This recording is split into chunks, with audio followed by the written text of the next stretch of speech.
My brother lashed out at me in a fight. Mom whispered, "Don't damage his good name over this." But the doctor saw the bruises, met my eyes, and said, "You don't need to protect him." Then she dialed the phone. What if I told you the moment my own brother punched me in the face wasn't the worst betrayal?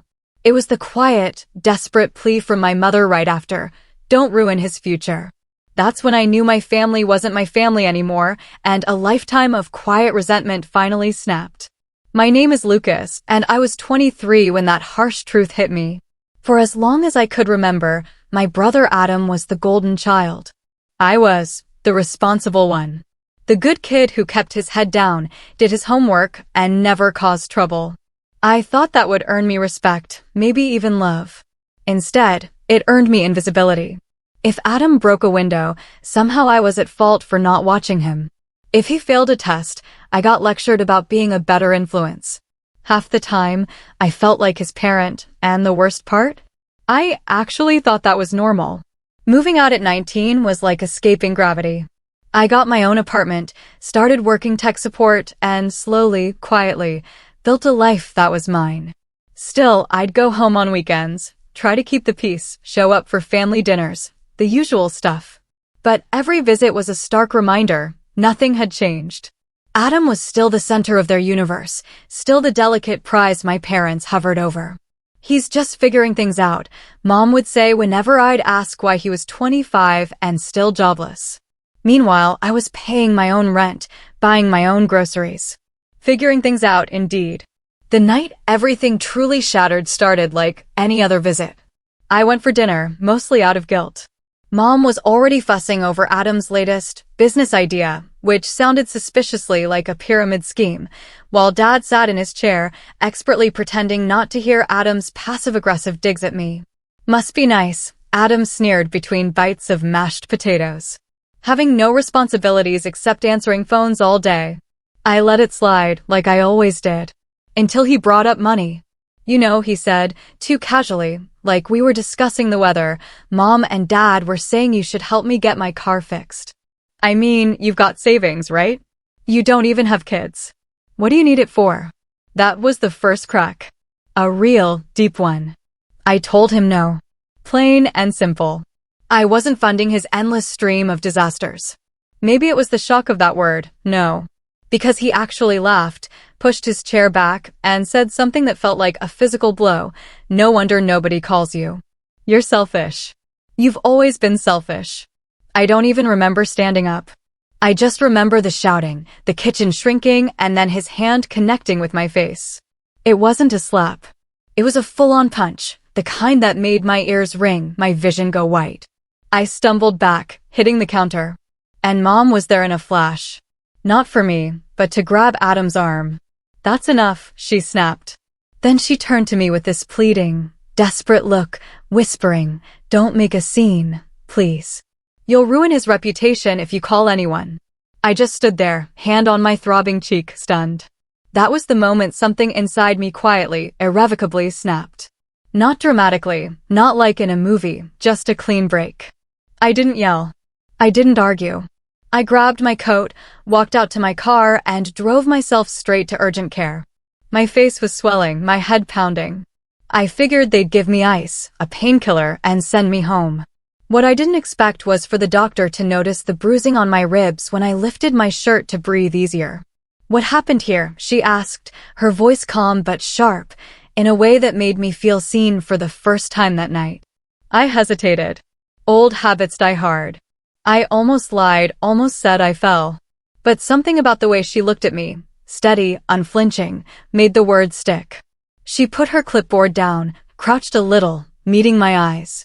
"You don't have to cover for him," she said softly. It was like someone had just cut a rope I didn't even know was tied around my chest. I told her everything. About Adam, about the punch, about the years of being pushed aside. She listened without interrupting. And when I was done, she didn't just nod. She reached for the phone. "Wait, what are you doing?" I asked, my heart hammering. "Calling it in," she said simply. "This isn't just a family argument. This is assault." That's where everything started to spiral in a way I couldn't have predicted. Leaving urgent care that night, my cheeks still throbbed, my ribs were wrapped, my head spun. But for the first time in years, I felt lighter. That feeling didn't last. The next morning, my phone buzzed relentlessly. Mom. I let it go to voicemail. 10 seconds later, she called again. And again. By the third call, I picked up, bracing myself. Lucas. Her voice was sharp, frantic, like I'd set the house on fire. What did you do? The police just called me, asking questions about what happened. Do you have any idea what you've done to your brother? I took a slow breath, keeping my voice even. I told the truth. A beat of silence, then she hissed, "You've always been dramatic." It was one punch. And you know how stressed he's been lately. You could have handled this privately. He hit me hard enough to send me to urgent care, I said flatly. That's not something we handle over coffee and a handshake. She made that frustrated noise she used to make when I wouldn't eat my vegetables. You're overreacting. You know Adam's temper. You've provoked him before. Provoked him? My voice went cold. So now it's my fault I got hit? I'm saying you need to think about your family, she said, her voice softening into that coaxing, guilt-laden tone I knew too well. Your brother has a future. If this sticks, he could get a record. No job will take him. His whole life will be ruined. Is that really what you want? I stared at the floor, jaw tight. The old me might have caved right there. I might have apologized, promised to fix it, just to keep the peace. But that invisible rope the doctor cut last night? It was gone for good. It's not my job to protect him from the consequences of what he did, I said quietly. And before she could say another word, I hung up. That set the tone. When I got back to my apartment, there were 3 texts from Dad waiting. Call your mother. You can still drop the charges. This is tearing the family apart. The irony of that last one made me laugh out loud. Tearing the family apart? Adam threw the first punch, not me. But the narrative was already shifting, just like it always did. Adam was the victim now. I was the problem. 2 days later, I got the first accidental snub. I stopped by my parents' house to pick up some mail. Mom opened the door, and I could tell she wasn't expecting me. No hug, no smile. We're having dinner, she said shortly, stepping aside. I walked in and saw Adam at the table, smirking.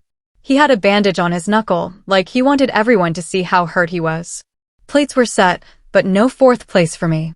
I grabbed my envelope, pretending not to notice. You're not staying? Mom asked, all innocent surprise. No, I said. I wasn't invited. She sighed dramatically, like I was the one being cold. We just thought maybe you'd want some space, right? I let the words hang in the air. Adam chuckled. My hands clenched. When I walked out, I heard Mom say softly, "See, he doesn't even want to be here anymore." I didn't slam the door, but I wanted to. Over the next week, it became a pattern. The family group chat suddenly silent when I messaged. Sunday dinner, no invitation. When I stopped by unannounced, Adam was in the driveway with his friends, laughing and blasting music. As I got out of my car, one of them muttered, "Careful, man. He might call the cops on you." Adam grinned. Yeah, better watch yourself. Lucas is real sensitive these days. I didn't take the bait. I walked inside, but I could feel their eyes on my back, hear their laughter following me like smoke. Inside, Mom was clipping coupons. She looked up with that tight smile she reserved for strangers. You didn't tell me you were coming. I came to grab the rest of my things, I said simply. She sighed, putting the scissors down. Lucas, can't we just forget about this? Your brother feels awful. I actually laughed at that. A short, bitter sound that didn't feel like me. He feels awful? Has he told you that, or are you just assuming? Her lips pressed into a line. You've changed, she said softly, like it was an accusation. Yeah, I said, meeting her gaze. I have. I saw a flicker in her eyes, maybe realization, maybe anger. She didn't say anything else.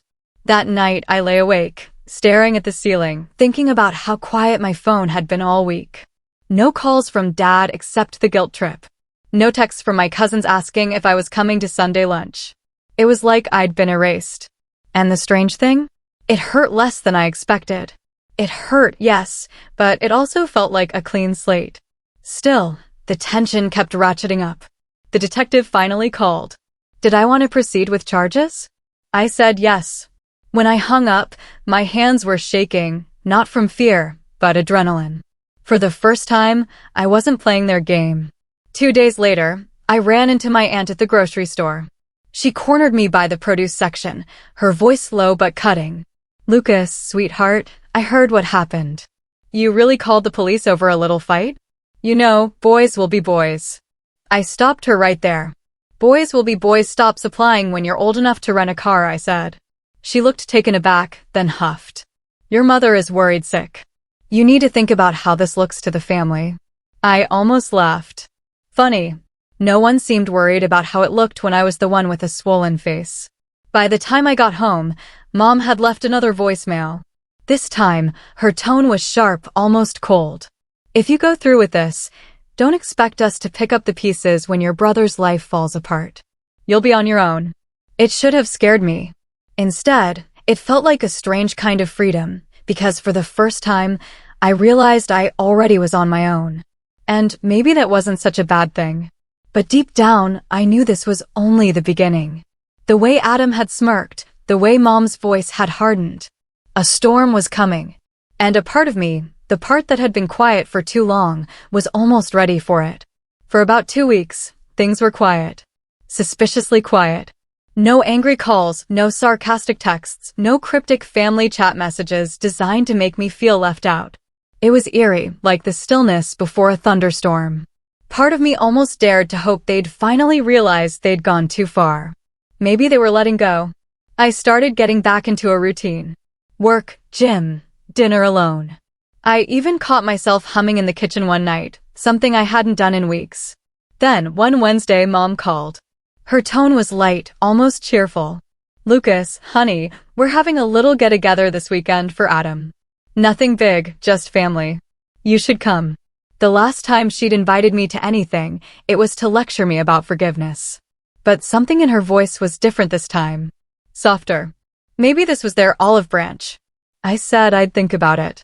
By Friday, I'd convinced myself it was worth going. A small part of me still wanted to believe things could go back to normal, or at least a new version where I wasn't an outsider in my own family. Saturday came, bright and too warm for early spring. I drove over. When I pulled into the driveway, I saw way more cars than I expected. Not just close family, but cousins, neighbors, even some of Adam's old high school friends. This wasn't a little get-together. I walked in, and the smell of barbecue hit me. Laughter and music drifted from the backyard. I followed the noise, trying not to overthink it. Maybe it really was just a party. Maybe they were trying to include me again. I stepped onto the patio and saw Adam standing by the grill, beer in hand, grinning like he was hosting his own victory parade. People were clapping him on the back, congratulating him. That's when I saw it. A banner strung across the porch, in big, bold letters. "Congrats, Adam." My stomach dropped. I scanned the crowd for Mom or Dad. Mom spotted me first, weaving through the guests with a tight smile. "You made it," she said, as if I'd been invited to a wedding I almost skipped. "What's going on?" I asked carefully. "Oh, didn't Adam tell you?" She sounded almost amused.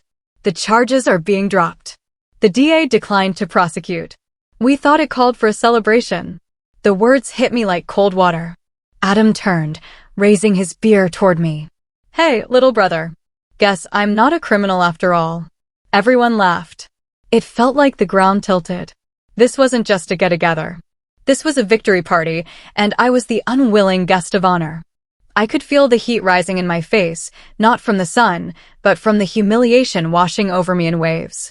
They had invited me here, stood me in the middle of their yard, and turned my assault into a punchline. Adam walked over, still grinning.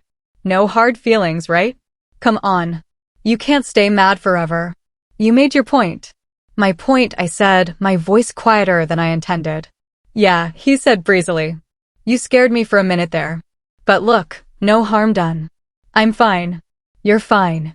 Let's just put it behind us." People were watching now. All those eyes, waiting to see if I'd play along. If I'd smile and clap him on the back and make everything good again. Mom's hand found my arm, her grip a little too tight. "Lucas," she said under her breath. "Please don't ruin this for him." I looked down at her hand, then back at Adam, who was still smirking. I don't remember deciding to move, but suddenly I was walking back into the house, past the kitchen, past the living room, to the hallway where all the old family photos hung. I stopped in front of one of me and Adam as kids. Him with his arm around my shoulder, both of us missing teeth, grinning like we didn't know what life was yet. I used to love that photo. Now it felt like a lie. When I finally went back outside, the party had moved on. Adam was telling some exaggerated story about the night of the fight, and everyone was hanging on his every word. And you should have seen the look on his face, he said, laughing. Like he thought I was going to get locked up for real. Come on, I barely touched him. The laughter that followed that line was the kind that crawled under your skin. Loud, careless, cruel. I froze just inside the doorway, watching them laugh at my expense, at my pain. Something inside me went very, very still. It wasn't anger. Not exactly. It wasn't even heartbreak. It was colder than that. A kind of clarity that settled over me like ice. I turned and left without saying a word. Nobody followed me. When I got back to my apartment, there was already a new message in the family group chat. Thanks everyone for coming. So glad we could all put this behind us. And right below it, Adam had posted a picture of himself holding his beer under that stupid banner, grinning like he'd just won a medal. The caption read, "No hard feelings." I stared at the screen until my vision blurred. Then I turned my phone off and set it face down on the table. This wasn't just favoritism anymore. This wasn't just boys will be boys or a family looking the other way. This was a line they had crossed and then lit on fire behind them. And sitting there in my quiet apartment, I realized something I should have known a long time ago. They weren't going to stop. Not until I made them. The first few days after that so-called celebration felt like walking through fog. I woke up with that heavy, hollow feeling in my chest, the kind you get after a breakup or a death. Except no one had died. No one except the version of me who still believed my family would ever stand up for me. I sat at the edge of my bed, staring at my phone, half expecting a message from Mom. An apology, maybe? An explanation. Nothing came. By noon, I opened the group chat. They hadn't mentioned me. But there were plenty of messages, pictures of everyone smiling, clinking glasses, comments like, "Best night ever," and "So proud of you, Adam." It was like I hadn't even been there. Like my presence, my humiliation, was just a background prop in Adam's redemption arc. I turned my phone off and left it off for the rest of the weekend. By Monday, I was a ghost in my own life. I went to work, answered tickets, smiled at coworkers who asked about my weekend, and lied good. At night, I'd come home to my silent apartment, heat up leftovers I didn't even want to eat, and sit in front of the TV without really watching. One night, I dug out an old photo album. Buried in a box in my closet, still smelling faintly of the cedar chest it had lived in back at my parents' house. I flipped through it slowly. Birthdays, school plays, holidays where I was always just slightly off to the side while Adam took center stage. There was one picture, Christmas morning, maybe 10 years ago. Adam was unwrapping a huge box, grinning ear to ear. I was next to him, holding a sweater, smiling politely.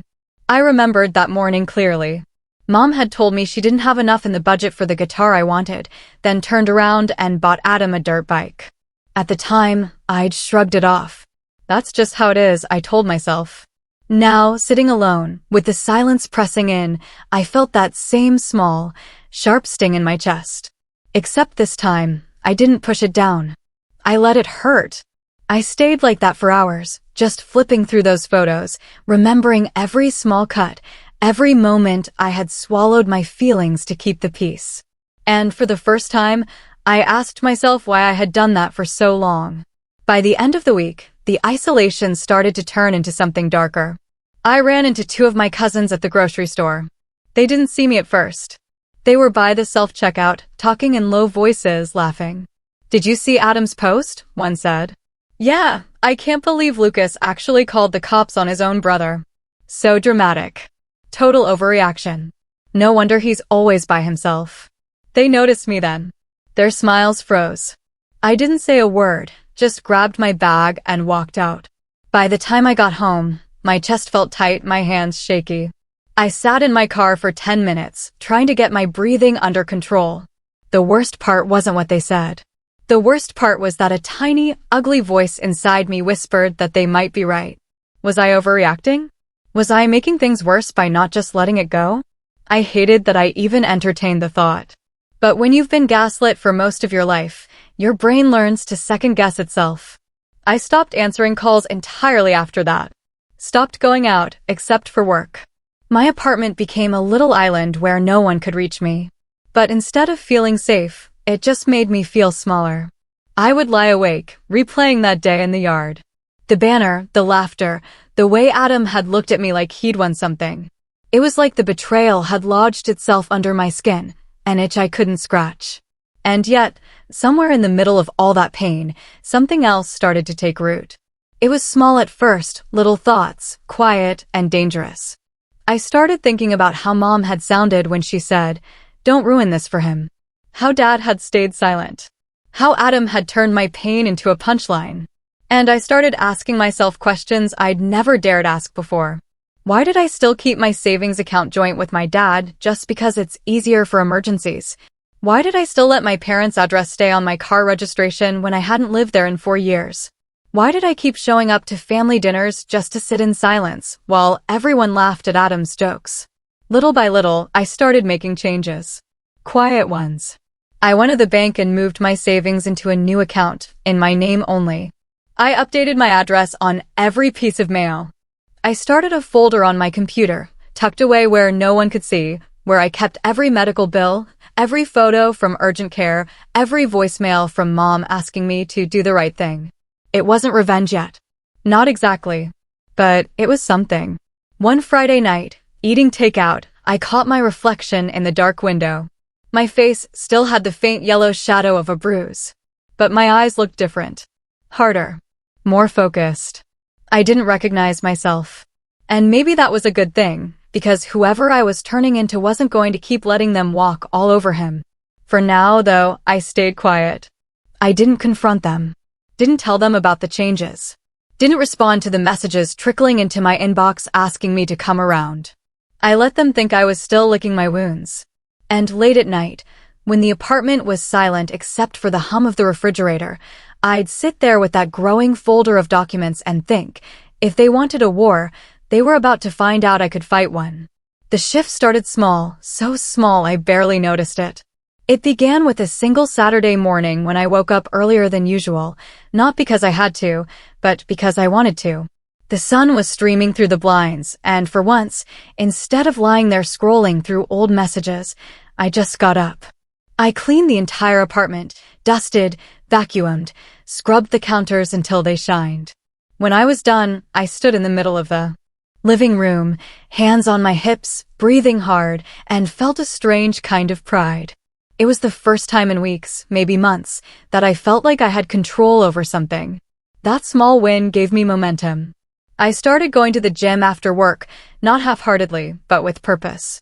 The first week, I felt sore in places I didn't even know had muscles. But soon, I started to notice changes. My posture straightened, my shoulders set back. When I caught my reflection, I didn't see the hollow-eyed version of myself who had sat through that backyard humiliation. At work, I threw myself into projects I had been coasting through. I volunteered for trickier tickets, stayed late, learned new software. My boss noticed. One Friday, she stopped by my desk. "You've been killing it lately, Lucas," she said with a smile. "How would you feel about leading the training session next week?" A few months ago, I would have hesitated, worried about messing up.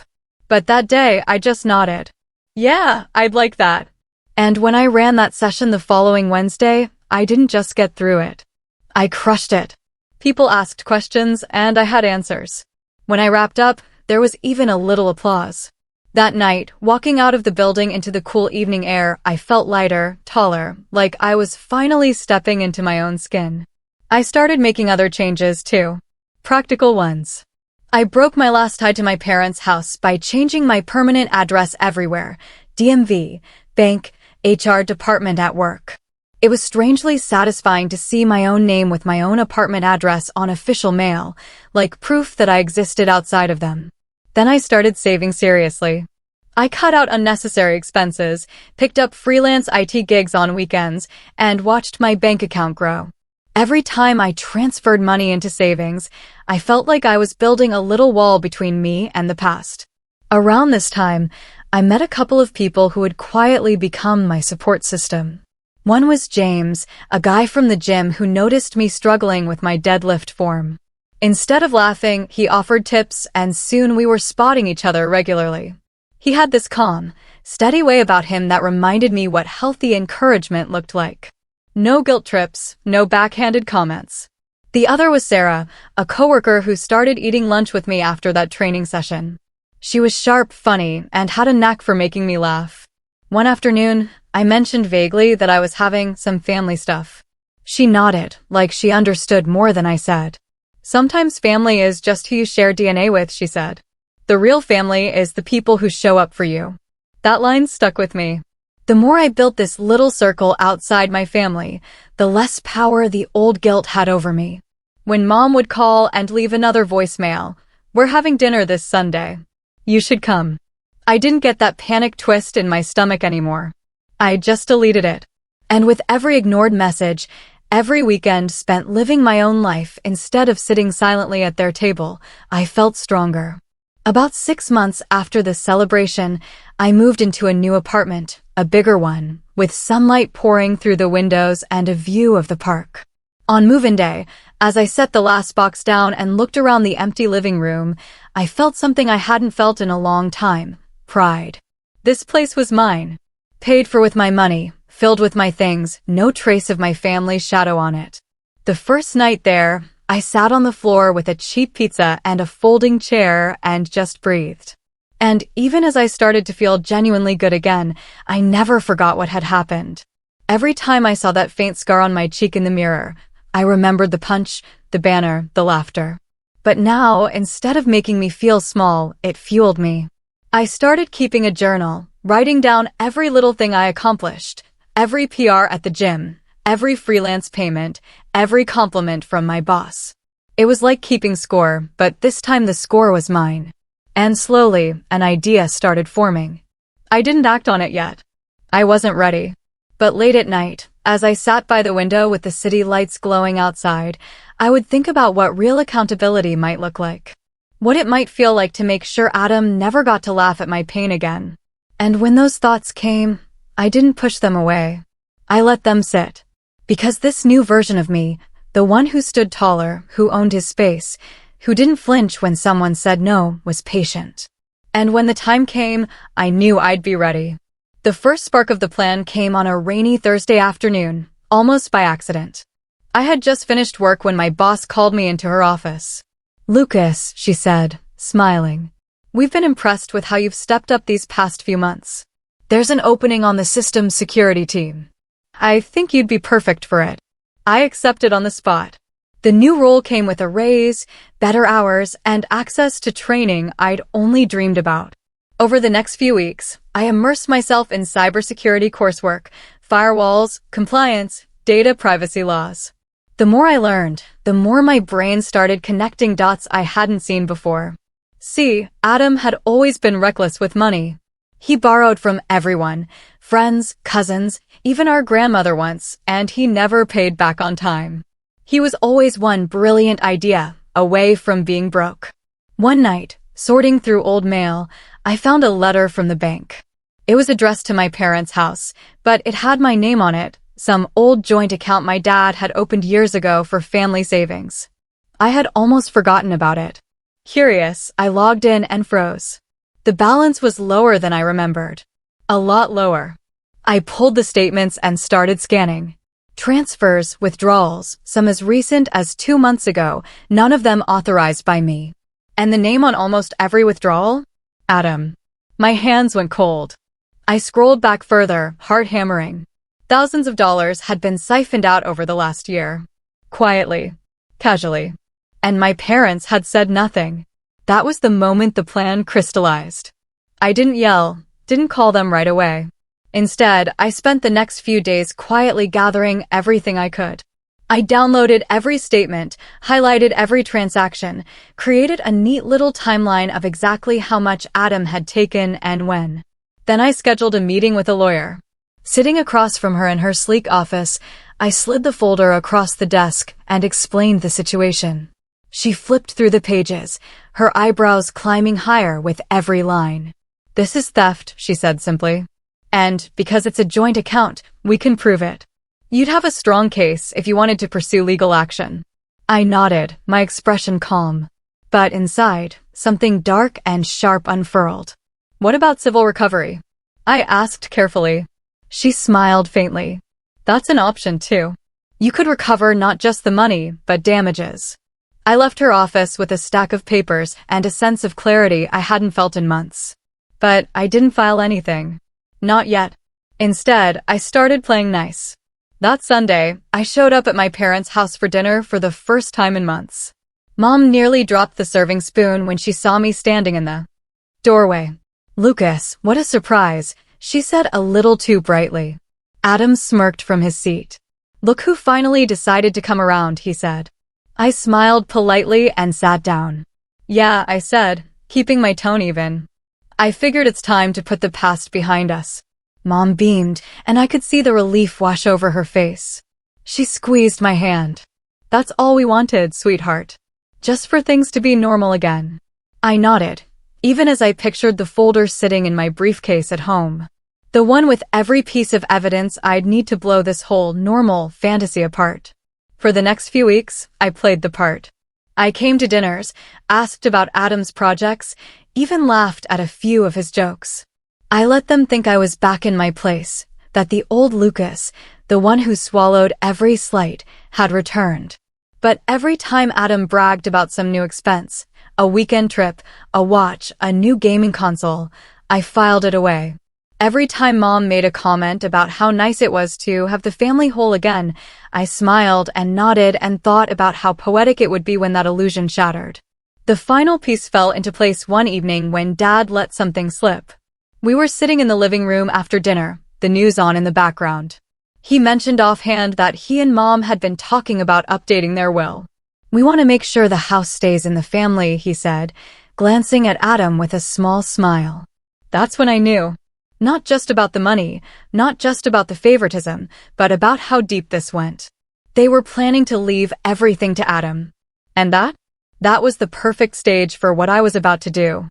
I went home that night, sat at my desk, and laid out the entire plan. It wasn't just about recovering what Adam had taken anymore. This was about balance. About finally forcing them to see me.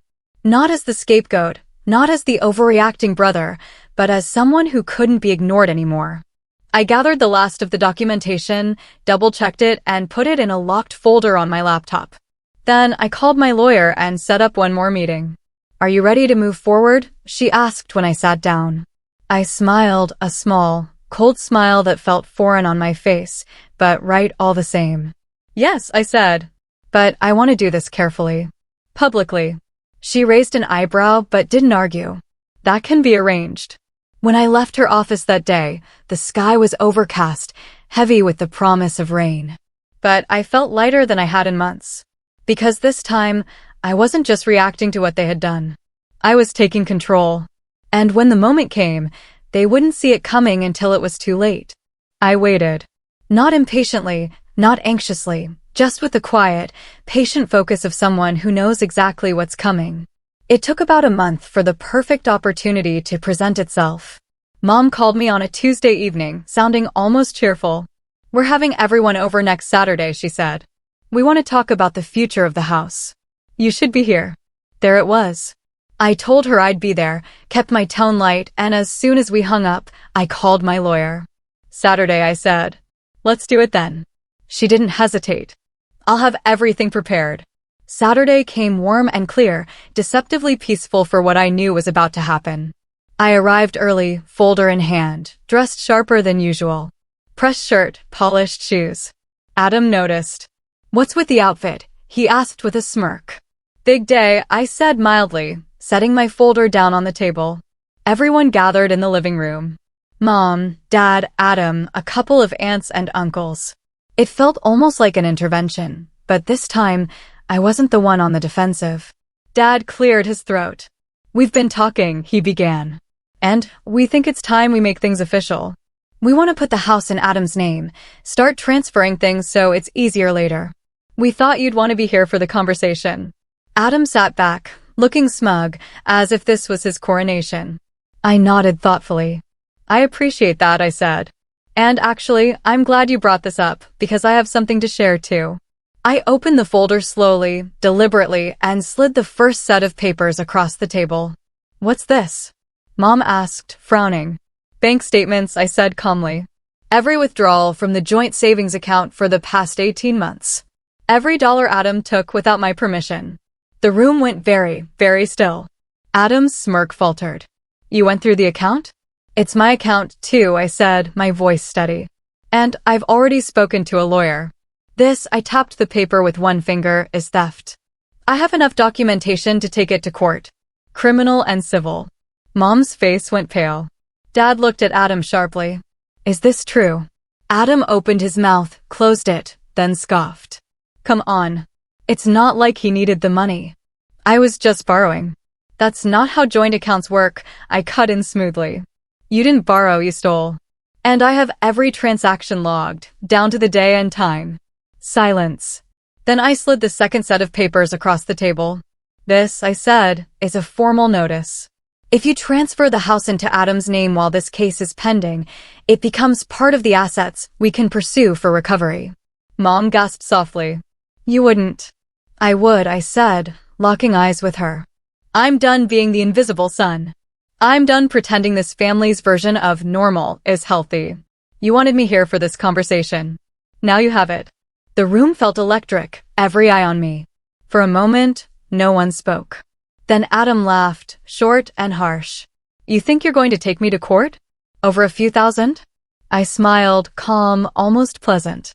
"It's not just a few thousand anymore. With damages, interest, and legal fees, we're looking at a number that might surprise you. And I'm fully prepared to file." The color drained from his face. "You can't do this," Mom said, her voice rising. "Yes, I can," I said quietly. "And I will, unless every cent is repaid. In full. Within 30 days. The ultimatum hung in the air like a thunderclap. One of my uncles let out a low whistle. "Sounds fair to me," he said under his breath. Adam shot him a glare, but it didn't matter. The momentum had shifted. For the first time, I watched my brother's face go from smug to uncertain. He looked at Dad, waiting for rescue. But Dad didn't say anything. He just rubbed a hand over his jaw, staring at the papers. Finally, he said, "You need to fix this, Adam." And just like that, the room turned. The victory party had been public. So was this. I gathered the folder, calmly, stood, and straightened my shirt. "I'll be in touch through my lawyer," I said evenly. "Enjoy the rest of your meeting." And then I walked out, head high, leaving them in stunned silence. When I got back to my car, I just sat there for a minute, breathing, letting the weight of what had just happened settle over me. I wasn't shaking this time. I wasn't angry. I just felt steady. For the first time in my life, I had been heard. Really heard. And this time, there was no banner, no laughter, no dismissal. Just the sound of Adam realizing, maybe for the first time, that actions had consequences. And I wasn't done yet. The fallout began almost immediately. The very next morning, my phone buzzed with a text. From Mom, "Can we talk?" Just us. I didn't answer right away. I made coffee, ate breakfast, went for a jog. I let her sweat a little. When I finally replied, it was simple. "Sure, my place tonight." When she arrived, she looked smaller than I'd ever seen her, shoulders hunched, hands twisting in her lap as she sat on my couch. "You didn't have to humiliate your brother like that," she said finally. I kept my voice calm. I didn't humiliate him. He humiliated himself. I just made sure no one could pretend it didn't happen. She winced, then tried another angle. "Lucas, you know how Adam is. He's impulsive, but he's family. This doesn't have to go to court. We can make this right." "Good," I said, leaning back, because the 30-day clock started yesterday. She hesitated, clearly unused to me not bending. "We don't have that kind of money just lying around." Then you'd better start figuring it out, I said. My tone was even. Sell something, get a loan, or have Adam get a job and start making payments. But I'm done being the Bank of Lucas. For a long moment, she just stared at me. Then she sighed and nodded. You've changed, she said quietly. I didn't deny it.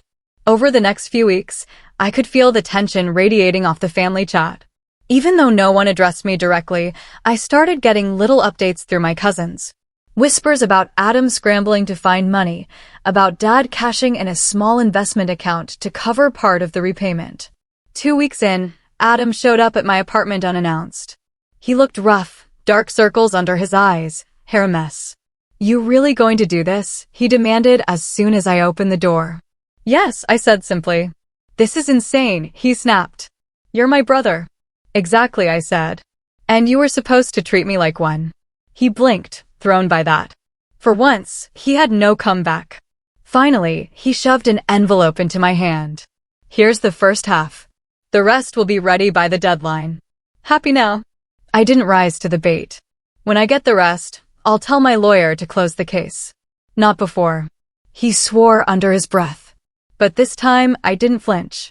When the final payment came through, a wire transfer that nearly drained Adam's account, judging by the whispers I heard later, I forwarded the receipt to my lawyer. She called me the next day. Well, she said with a note of satisfaction, you're whole again. Congratulations. But it wasn't just about the money anymore. The real shift came the next Sunday when I decided to stop by my parents' house unannounced.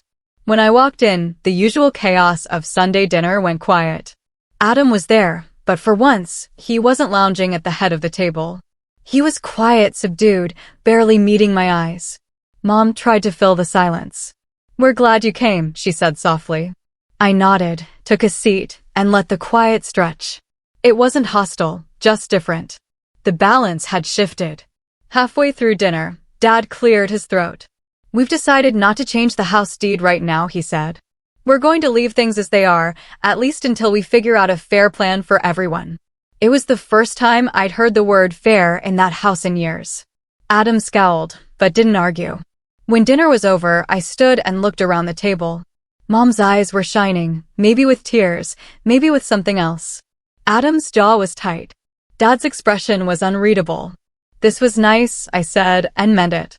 Not because dinner had been pleasant, but because for once, it had been quiet. Balanced. As I headed for the door, Mom caught my arm. Lucas, she said softly. I'm sorry. It wasn't everything, but it was something. I nodded, then walked out into the cool evening air. Standing there by my car, I took a long breath and felt something settle in me. The anger, the shame, the humiliation, all of it had finally burned off, leaving something stronger behind. I got into the car, started the engine, and as I pulled away, I caught my reflection in the rearview mirror. I didn't see the quiet, invisible son anymore. I saw the man who made them listen. And for the first time in my life, I smiled and thought, I never needed their approval. I just needed them to know they couldn't break me. After all this, I'm still processing a lot. What would you have done in my shoes? Or have you ever had to choose yourself over family loyalty like this? Let me know in the comments below. I'd really love to hear what you think.